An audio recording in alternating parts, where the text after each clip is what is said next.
Hello everyone, তোমরা সকলে কেমন আছো? আশা করছি ভালোই আছো। তো তোমরা ভাবছিলে তো যে হঠাৎ করে 2-4 দিন আমি ভিডিও কেন আপলোড দিচ্ছিলাম না? আসলে প্রতিদিন কার্নিভালে যাওয়াই ওই ঠান্ডাটা না আমার বুকে লেগে যায় আর সর্দি জ্বর হয়ে যায়। আর সর্দি জ্বর হলেই আমার গলাটা বসে যায়। আর গলা বসে গেলে তো আমি ভিডিওর ভয়েস ওভার দিতে পারি না। সেই জন্য আমি ভিডিওগুলো আপলোড করতে পারছিলাম না।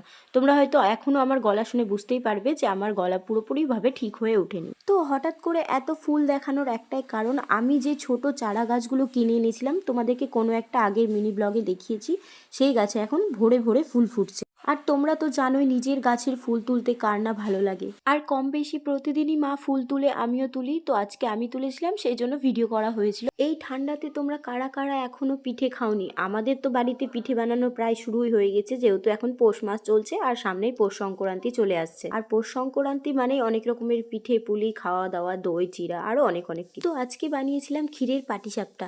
পাটিসাপটাকে তোমরা কি বলে ডাকো অবশ্যই কমেন্ট করে জানাবে। আমরা তো এটাকে পাটিসাপটা নামেই চিনি। আর আমার পাটিসাপটা খেতে খুবই ভালো লাগে। তোমরা কারা কারা পাটিসাপটা খেতে ভালোবাসো অবশ্যই কমেন্ট করে জানাবে। আর এটা দেখার পর অনেকেরই জিভে জল আসতে পারে। যাদের যাদের জিভে জল আসছে তারা অবশ্যই আমার বাড়ি চলে এসো, আমি সবাইকে পাটিসাপটা করে খাওয়াবো। অনেকে অনেকভাবে পাটিসাপটা বানিয়ে থাকে, কিন্তু আমি আমার মাকে দেখেছি এভাবেই বানাতে, তাই আমি আমার মায়ের রেসিপিটাকেই ফলো করেছিলাম। তোমরা যারা বানাতে পারো না তারা আমার মতো করে এইভাবেই রেসিপিটা ফলো করতে পারো। এভাবে ইজিও হয় বানাতে আর খেতেও খুব সুস্বাদু হয়। তো নেক্সট টাইম যদি তোমরা এরকমই পিঠের রেসিপি দেখতে চাও তো অবশ্যই আমাকে জানাবে, তাহলে আমি তোমাদেরকে আরো অনেক রকমের পিঠে বানিয়ে দেখাবো। তোমরা কম বেশি অনেকেই আমার ভিডিও দেখে থাকো, কিন্তু আমার চ্যানেলটাকে এখন পর্যন্ত সাবস্ক্রাইব করোনি।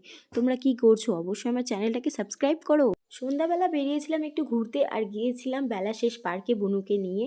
এখন তো নতুন বছর পড়েই গেছে, আর নতুন বছরে পার্কের মধ্যে এত ভিড় না কিছু বলারই না। আর এই পার্কটা বেশিক্ষণ খোলা থাকে না, তার কারণ এই পার্কটা রয়েছে গ্রাম সাইড এলাকায়। আর আমরা গিয়েছিলাম সন্ধ্যা 6টার দিকে, আর 7টার দিকে বেরিয়ে গিয়েছিলাম। আজকে তো আমি ভালো ভালো ছবি তুলতে পারলাম না রাত হয়ে যাওয়ায়, তো এরপরে আসলে বিকাল বিকাল চলে আসবো। তো ওখান থেকে বেরিয়ে কিছু খাওয়া দাওয়া করে নিয়েছিলাম, তারপর বাড়ি চলে এসেছিলাম। আজকের মতো এইটুকুই, দেখা হচ্ছে পরে একটা মিনি ব্লগে। টাটা।